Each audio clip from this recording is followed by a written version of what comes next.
बिस्मिल्लाहिर्रहमानिर्रहीम अस्सलाम वालेकुम वरहमतुल्लाहि वबरकातुहू।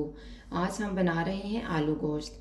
उसके लिए मैंने 500 ग्राम बीफ ली है, 250 ग्राम आलू लिए हैं और मोटे मोटे काटे हैं, 3 चम्मच दही लिए है, सब्ज़ धनिया, अदरक और लहसुन का पेस्ट, सब्ज़ मिर्च, हल्दी पाउडर, लाल मिर्च का पाउडर, नमक हस्बे ज़ायका, सफ़ेद ज़ीरा, कसूरी मेथी तकरीबन 1 चम्मच और एक बड़ी प्याज ली है। इस तरह से मैंने इसको काट लिया है। आधा कप ऑयल और ये कुछ मैंने खुश्क मसाले लिए हैं। उनमें मैंने दालचीनी का 1 पीस, खुश्क धनिया, बड़ी इलायची लेके उसमें से बीज निकाल लिए है, 2 छोटी इलायची लेके उसके बीज भी निकाल लिए हैं और 2 लौंग लिए हैं। अभी सबसे पहले ऑयल लेंगे,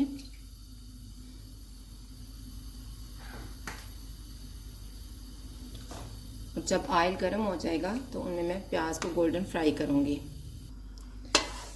जब ऑयल गर्म हो जाएगा प्याज डाल देंगे और दरमियानी आंच पे आपने इसको 2 चमचा फैला के एक जैसे गोल्डन फ्राई करने हैं।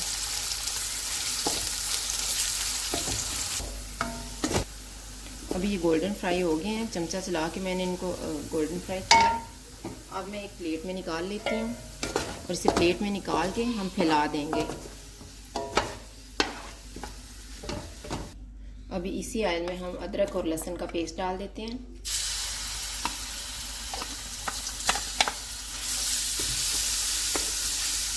आपने इसको फ्राई नहीं करना क्योंकि जो लहसुन की खुशबू होती है इसी से, जो मखसूस इसकी बीफ की या मटन की खुशबू होती है वो इसी से ख़त्म होती है। तो अब जैसे ही ये गर्म होगा मैं इसमें बीफ डाल दूँगी।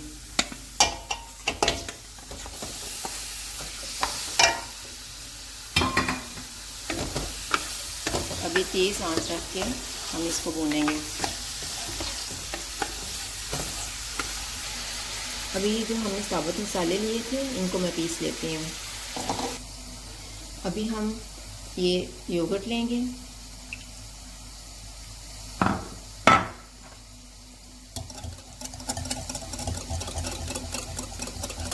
इसमें जो हमने साबुत मसाले पीसे हैं वो मैं डाल रही हूँ। नमक, हल्दी पाउडर और लाल मिर्च का पाउडर, कसूरी मेथी, सब्ज़ मिर्च,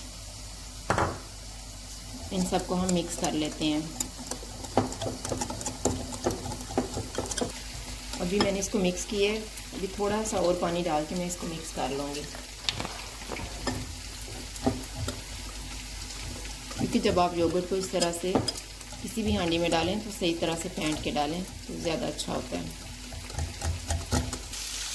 अभी ये जो हमने बीफ रखा हुआ था इसका अपना पानी खुश्क हो चुका है। ये देखें, जब इस तरह से हो जाएगा तो जो हमने मसाले मिक्स किए हुए थे वो डाल देंगे।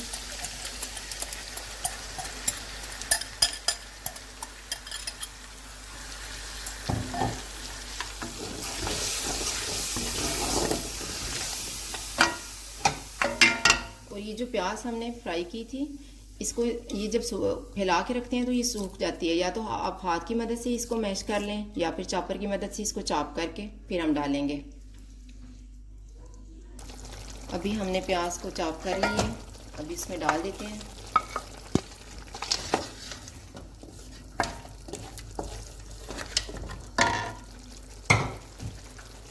अभी मैं जितना आपका गोश्त जिस हिसाब से गलता है उस हिसाब से हम इसमें पानी डाल के इसको कवर कर देंगे ताकि गोश्त अच्छे से गल जाए। अभी मैं इसको कवर कर दूंगी। अभी ये पानी भी ड्राई हो गया है और हमारा जो बीफ है वो भी गल गया। अब मैं इसमें आलू डाल देती हूँ।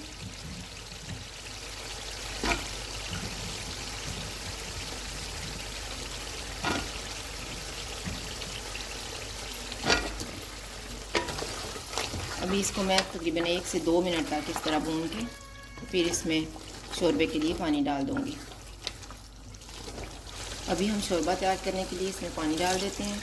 मैं तकरीबन इसमें 2 गिलास डाल रही हूँ। आपने जिस हिसाब से अपना शोरबा रखना है उस हिसाब से आप पानी डाल दें, जिसमें ये आलू भी गल जाएँ और शोरबा भी रह जाए।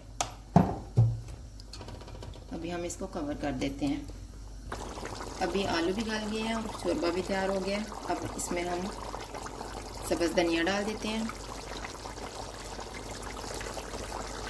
और जीरा मैंने पहले नहीं डाला था, ये हमने पास रखा हुआ था। ये देखें, अभी मैं इसमें डाल के इसको मिक्स करूँगी